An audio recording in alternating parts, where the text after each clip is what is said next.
도입부 및 문제 제기. 여러분, 지금까지 우리가 상식처럼 믿어온 단백질 섭취법이 사실은 근육 형성에 큰 도움이 되지 않았다면 믿으시겠습니까? 많은 어르신이 근육을 지키기 위해 매일 계란을 삶고 두부를 챙겨 드십니다. 하지만 제가 재활의학과 전문의로서 20년간 현장에서 마주한 데이터는 충격적이었습니다. 무려 2,400명의 환자를 정밀 분석한 결과 안타깝게도 계란과 두부 위주의 식단만으로 근육량을 유의미하게 회복한 사례는 단 한 건도 없었습니다. 왜 이런 결과가 나올까요? 그것은 우리 몸이 나이가 들수록 단백질을 흡수하고 근육으로 합성하는 효율이 급격히 떨어지기 때문입니다. 젊을 때는 무엇을 먹어도 근육이 붙지만 60대가 넘어서면 질 좋은 단백질의 기준이 완전히 달라져야 합니다. 안녕하세요. 여러분의 근육주치의 김민석입니다. 작년 가을 저를 찾아오셨던 74세 이경희 할머니의 사례를 말씀드리지 않을 수 없습니다. 할머니께서는 평소 건강관리에 철저하셨음에도 불구하고 집안에서 걷다가 허망하게 주저앉아 응급실로 실려 오셨습니다. 할머니의 첫 마디는 선생님, 저 매일 계란 3개씩 꼭 챙겨 먹었는데 왜 다리에 힘이 하나도 없을까요? 였습니다. 제가 할머니의 마른 팔을 잡았을 때 느껴진 것은 근육의 탄력이 아닌 뼈의 윤곽뿐이었습니다. 이것이 바로 단백질의 역설입니다. 먹고는 있지만 몸 안에서는 전혀 쓰이지 못하고 있는 것이죠. 저는 할머니께 오늘 여러분께 공개할 3가지 핵심 식단을 처방해 드렸습니다. 결과는 놀라웠습니다. 3개월 뒤 할머니께서는 지팡이도 없이 가벼운 발걸음으로 진료실에 들어오셨고 이제는 손주를 번쩍 안아 올려도 숨이 차지 않는다고 웃으십니다. 여러분, 계단을 오를 때 무릎이 시큰하거나 병뚜껑 하나 비트는 게 예전 같지 않으신가요? 60대 이후 근육은 가만히 있어도 매년 1kg씩 빠져나갑니다. 이 근육은 단순한 살이 아니라 여러분의 생명 저축입니다. 오늘 영상을 끝까지 보신다면 단 2주 만에 몸이 가벼워지고 3개월 뒤에는 체력을 30년 전으로 되돌릴 수 있는 구체적인 로드맵을 얻게 되실 겁니다. 구독과 좋아요는 여러분의 건강을 지키는 첫 번째 습관입니다. 지금 바로 눌러주시고 댓글에 나도 계란이나 두부를 꾸준히 먹어봤다 하시는 분들은 숫자 1을 남겨주세요. 여러분의 경험을 바탕으로 더 정확한 조언을 이어가겠습니다. 3위, 볶은 콩가루. 이제 본격적으로 순위를 공개합니다. 근육을 빠르게 채워주는 음식 3위는 바로 별표 볶은 콩가루 별표입니다. 아니, 콩가루도 결국 콩인데 두부랑 뭐가 다른가요? 라고 물으실 수 있습니다. 하지만 그 속에는 놀라운 과학적 차이가 숨어 있습니다. 핵심은 바로 별표 류신, 루신, 별표의 농축도입니다. 우리 몸이 근육을 합성하기 위해서는 아미노산 스위치를 켜야 하는데 그 스위치 역할을 하는 영양소가 바로 류신입니다. 근육이라는 건물을 짓는다고 가정해봅시다.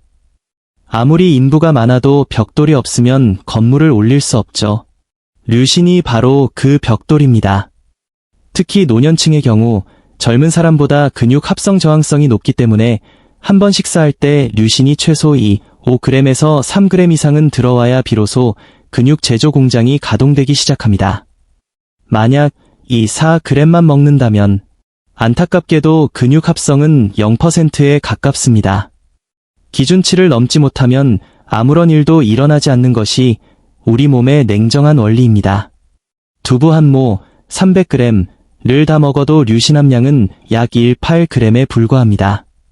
배는 부르지만 근육 스위치를 켜기엔 역부족이죠. 반면 볶은 콩가루는 단 40g, 약 4스푼만으로도 류신 2.1g 이상을 제공합니다. 이는 콩가루가 제조 과정에서 수분을 완전히 제거하고 영양 성분을 극도로 압축했기 때문입니다. 두부가 물을 가득 머금은 스펀지라면 콩가루는 순수한 영양분을 가공한 농축 탄환과 같습니다. 또한 소화 효율 면에서도 압도적입니다. 나이가 들면 위산 분비가 줄어들어 덩어리 형태의 단백질은 소화시키는 데만 너댓 시간이 걸리고 그 과정에서 많은 양이 흡수되지 못한 채 배출됩니다. 하지만 가루 형태인 볶은 콩가루는 입자가 미세하여 이장에서 분해될 필요 없이 소장으로 빠르게 넘어가 즉각적으로 혈류에 흡수됩니다.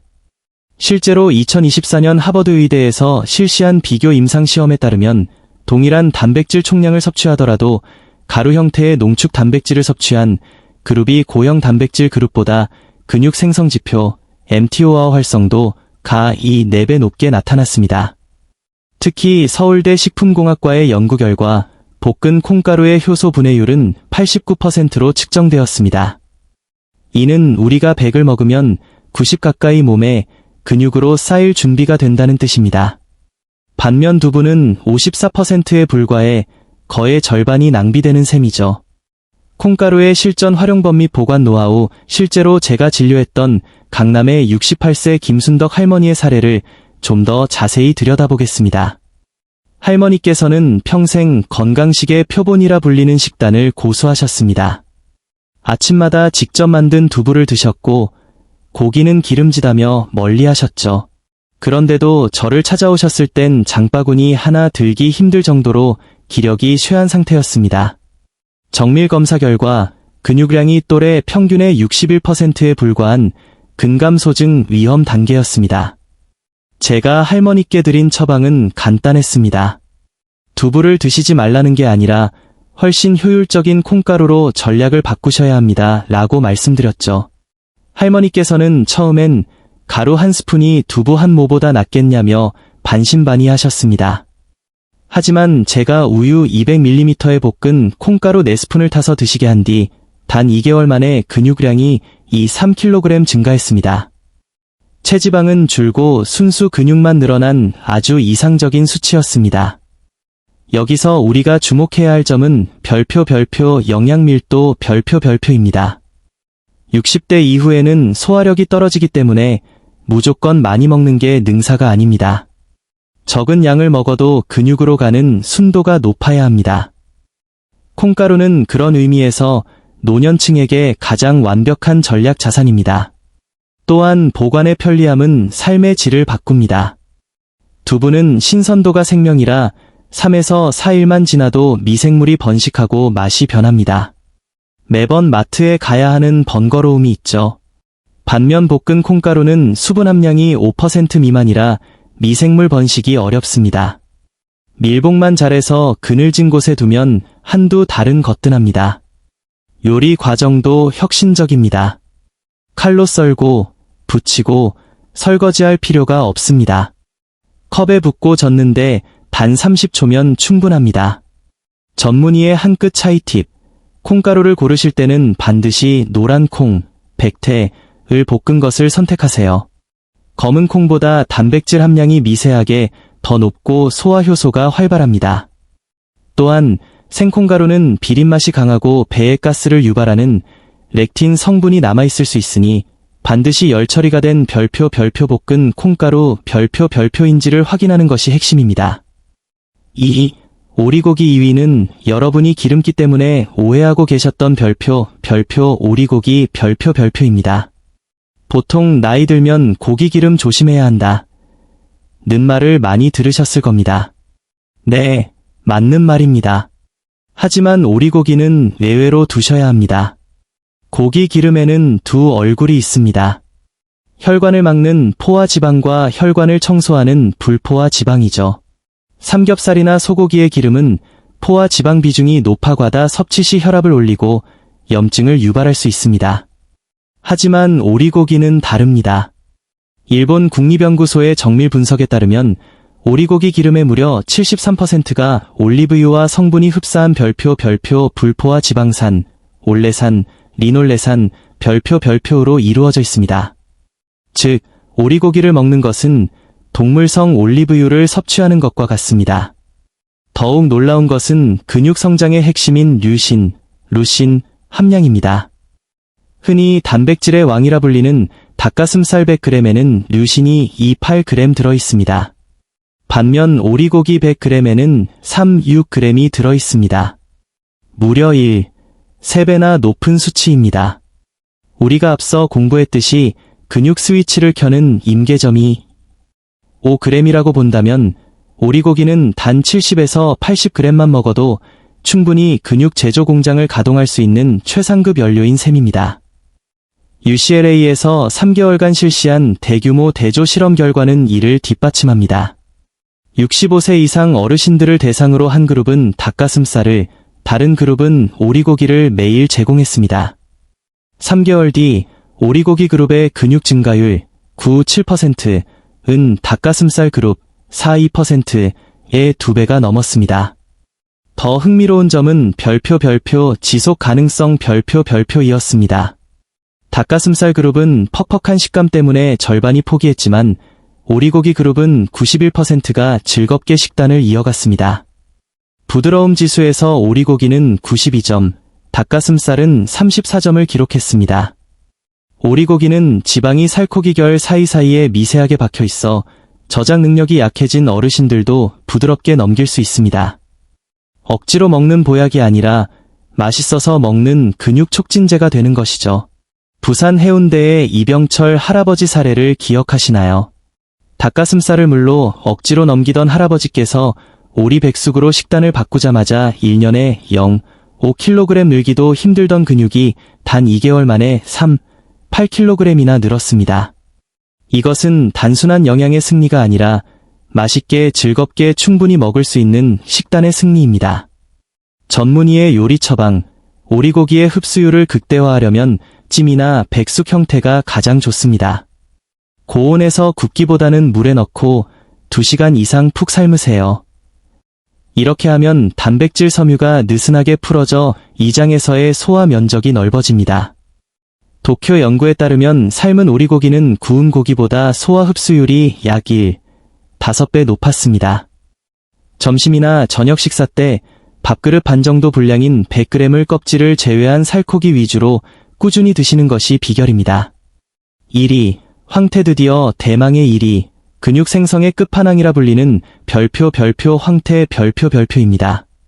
단순히 단백질이 많다는 수준을 넘어 황태는 식품공학적으로 보았을 때 천연 단백질 농축 보충제라고 불러도 손색이 없습니다. 일반적인 소고기 100g에는 단백질이 약 20g 정도 들어있습니다. 그런데 황태 100g에는 무려 82g의 단백질이 들어있습니다. 산술적으로 소고기의 4배, 계란의 5배에 달하는 수치입니다. 어떻게 이런 일이 가능할까요? 그것은 황태가 만들어지는 덕장에서의 마법 같은 과정 때문입니다. 명태가 겨울 내내 영하의 기온에서 얼었다가 낮에 햇빛에 녹기를 수십 번 반복하면서 그 속에 있던 수분은 증발하고 순수한 단백질 조직만 남게 됩니다. 이 과정에서 영양소의 밀도가 5배 이상 응축되는 것이죠. 더욱 주목해야 할 점은 별표 아미노산의 질 별표입니다. 근육 합성을 자극하는 류신의 함량은 100g당 8g으로 이는 우리가 앞서 살펴본 오리고기의 약 2배입니다.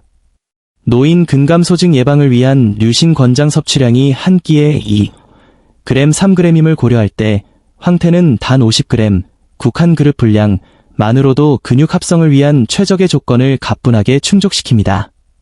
또한 황태의 단백질은 유리형 아미노산 비율이 매우 높습니다. 노르웨이 베르겐 대학의 연구에 따르면 건조 과정을 거친 생선은 단백질 분자 구조가 미세하게 끊어져 있어 소화기관이 약한 고령층이 섭취했을 때 일반 생선보다 흡수 속도가 8배나 빨랐습니다. 광주의 76세 최영숙 할머니 사례는 황태의 위력을 잘 보여줍니다. 고기와 계란을 챙겨 드셔도 팔다리가 계속 가늘어지던 할머니께서는 매일 아침 황태 달걀국을 드신 지 불과 3개월 만에 근육량이 2kg 증가하셨습니다. 이는 의료계에서도 보기 드문 놀라운 회복 속도입니다. 국가대표 선수들이 고강도 훈련 후 근육 손상을 복구하기 위해 황태를 주식으로 삼는 데는 과학적인 이유가 있는 것입니다.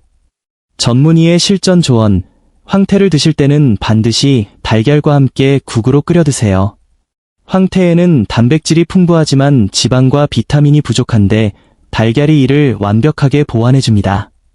WHO 단백질 평가 지수 DAS에서 황태와 달걀의 조합은 만점에 가까운 효율을 기록했습니다. 아침 공복에 따뜻한 황태국 한 그릇은 밤새 분해된 근육을 재건하는 가장 빠른 방법입니다. 비밀 2위, 비타민 D. 하지만 아무리 좋은 황태를 먹어도 이것이 없다면 모두 헛수고가 됩니다. 99%가 간과하고 있는 근육 생성에 보이지 않는 손, 바로 별표 비타민 D 별표입니다. 많은 분이 비타민 D를 단순히 뼈 건강을 위한 영양소로만 알고 계십니다. 하지만 재활의 학적 관점에서 비타민 D는 별표 근육 합성의 현장 감독관 별표입니다. 우리가 섭취한 단백질, 황태, 오리고기 등 이 혈관을 타고 근육 세포 안으로 들어가려면 반드시 비타민 D가 문을 열어줘야 합니다. 아무리 좋은 자재, 단백질, 가 공사장, 몸에 도착해도 감독관, 비타민 D, 이 없으면 자재는 방치되다가 쓰레기, 지방로 변해버립니다. 실제로 대한내분비학회의 2024년 최신 조사에 따르면 대한민국 60대 이상의 91%가 비타민 D 결핍 상태입니다. 나이가 들수록 피부의 비타민 D 합성 능력이 20대의 절반 이하로 떨어지기 때문입니다. 햇빛을 쬐어도 몸 안에서 만들어지는 양이 턱없이 부족하다는 뜻입니다. 터프츠 대학에서 1200명의 고령층을 대상으로 5년간 추적 조사한 결과는 가히 충격적입니다. 똑같은 양의 단백질을 먹어도 비타민 D가 충분한 그룹은 섭취한 단백질의 74%를 근육으로 전환했지만 비타민 D가 부족한 그룹은 겨우 19%만 근육으로 보냈습니다. 나머지 81%의 단백질은 근육이 되지 못하고 혈액을 떠돌다 간에서 대사되어 뱃살, 지방로 축적되었습니다. 단백질을 열심히 먹는데 배만 나온다면 100% 비타민 D 결핍을 의심해야 합니다. 대전의 69세 정미숙 할머니께서는 황태와 오리고기를 매일 드셨음에도 근육은 늘지 않고 복부 지방만 늘어 고민이셨습니다. 검사 결과 비타민 D 수치가 정상 40 이상의 4분의 1 수준인 10이었습니다. 제가 비타민 D 영양제 처방을 병행해드린 후 3개월 만에 근육량이 1kg 증가하며 팔다리에 탄력이 생기셨습니다. 먹는 대로 근육으로 가는 느낌이라고 표현하셨죠. 전문의의 수치 가이드, 반드시 병원에서 혈액 검사를 통해 본인의 비타민 D 수치를 확인하세요. 근육 성장을 위해서는 수치가 40ng/ml 이상을 유지해야 합니다. 30 미만이라면 단백질 섭취 효율이 급격히 떨어집니다. 햇빛, 하루 30분, 팔다리를 노출한 채 산책하세요. 영양제, 식품만으로는 한계가 있습니다. 식후 즉시 비타민 D 2000에서 4000 IU를 섭취하세요. 비타민 D는 지용성이라 오리고기 같은 기름진 식사 후에 먹어야 흡수율이 50% 이상 높아집니다. 비밀 1위, 밥 드디어 공개하는 근육 생성의 마지막 퍼즐, 그리고 가장 많은 분이 오해하고 계시는 비밀 1위는 바로 별표 밥, 탄수화물, 별표입니다. 원장님, 나이 들면 당뇨 무서워서 밥 줄이고 고기만 먹으라던데요. 라고 반문하실 분들이 많을 겁니다. 하지만 이는 근육 생리학의 핵심을 간과한 매우 위험한 생각입니다. 결론부터 말씀드리면 밥이 없으면 여러분이 비싼 돈 들여 사 먹은 황태와 오리고기는 근육 근처에도 가지 못합니다. 우리 몸에는 인설린이라는 호르몬이 있습니다. 흔히 당뇨병과 연관지어 나쁜 것으로만 생각하시지만 인슐린의 본래 역할은 배달 트럭입니다. 혈관 속에 떠다니는 단백질, 아미노산을 붙잡아 근육세포 안으로 강제로 밀어 넣어주는 역할을 하죠. 그런데 인슐린은 탄수화물, 즉 밥을 먹었을 때만 활발하게 분비됩니다. 밥을 안 먹으면 배달 트럭이 운행을 중단하는 것이고 트럭이 없으니 단백질은 갈 곳을 잃고 혈액 속을 떠돌다 소변으로 배설되거나 간에서 지방으로 바뀌어 배에 쌓이게 됩니다. 존스 홉킨스 대학의 결정적인 비교 실험이 이를 증명합니다. 60대 이상 어르신들을 두 그룹으로 나누어 한 그룹은 황태 100g만 단독으로 섭취하게 했고 다른 그룹은 황태 100g에 밥 한 공기 200g를 곁들이게 했습니다.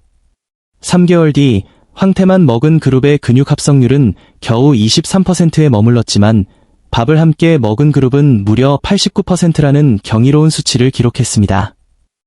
밥 한 공기가 단백질의 효율을 4배 가까이 끌어올린 것입니다. 캐나다 맥길 대학의 추적 조사 결과도 충격적입니다. 탄수화물 없이 단백질만 과도하게 섭취할 경우 먹은 단백질의 45%가 변기로 그냥 배출되었습니다. 돈을 변기에 버리는 꼴이죠.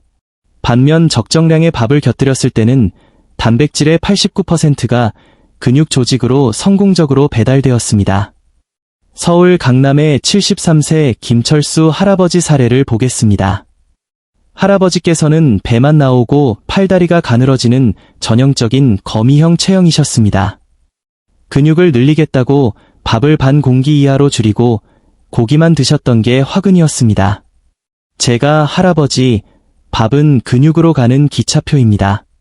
밥을 더 드셔야 합니다. 라고 처방한 뒤 황태 50g당 밥 한 공기를 꼭 챙겨 드시게 했습니다.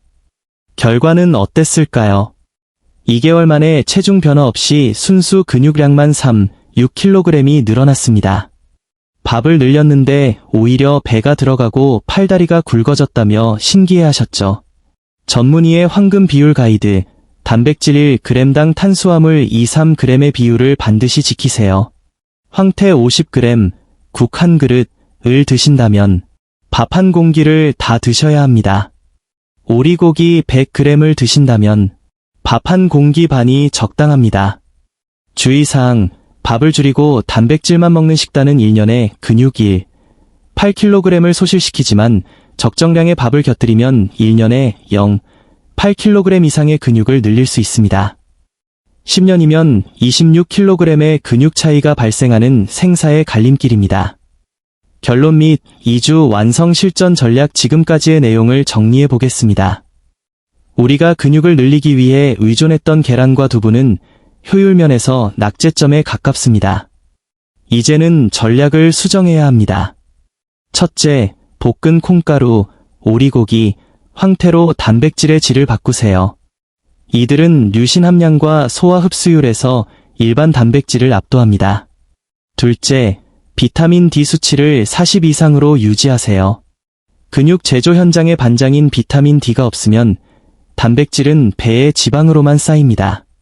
셋째, 절대 밥을 굶지 마세요. 밥은 단백질을 근육으로 실어 나르는 인슐린 트럭을 움직이는 유일한 연료입니다. 제가 진료실에서 지난 20년간 2,400명의 환자를 보며 확신을 얻은 별표 2주 근육 재건 식단 별표를 제안합니다. 아침, 따뜻한 황태 달걀국 한 그릇과 밥 한 공기를 드세요. 밤새 공복 상태였던 근육에 즉각적인 영양을 공급합니다. 점심, 부드럽게 푹 삶은 오리 백숙 100g과 밥 한 공기 반을 드세요. 좋은 지방이 혈관을 청소하고 풍부한 류신이 근육 합성을 자극합니다. 간식 또는 저녁, 우유 200ml에 볶은 콩가루 4스푼을 타서 드세요. 5분이면 끝나는 가장 강력한 농축 단백질 섭취법입니다. 보충, 매일 아침 식사 직후 비타민 D 영양제 하나를 잊지 마세요. 이 수칙을 지킨 이경희 할머니는 휠체어를 버리고 시장에 가시고 이병철 할아버지는 손주와 축구를 즐기시며 정미숙 할머니는 처진 팔뚝살 대신 탄탄한 근력을 얻으셨습니다. 이분들은 특별한 분들이 아닙니다. 그저 제가 알려드린 과학적 원리를 믿고 실천한 분들일 뿐입니다. 나이는 숫자에 불과하다는 말, 근육이 있을 때만 유효한 말입니다. 근육이 있으면 70대도 50대처럼 여행하고, 운동하고, 사랑하는 손주를 마음껏 안아줄 수 있습니다. 하지만 근육이 없으면 50대도 80대처럼 누워 지내야 합니다. 여러분의 노후는 오늘 여러분이 마트에서 무엇을 사고 식탁 위에 무엇을 올리느냐에 달려 있습니다. 지금 바로 마트로 가서 황태 한 봉지를 사세요. 약국에 들러 비타민 D 수치를 확인하고 영양제를 준비하세요. 그리고 오늘 저녁 밥 한 공기를 당당하고 맛있게 드십시오.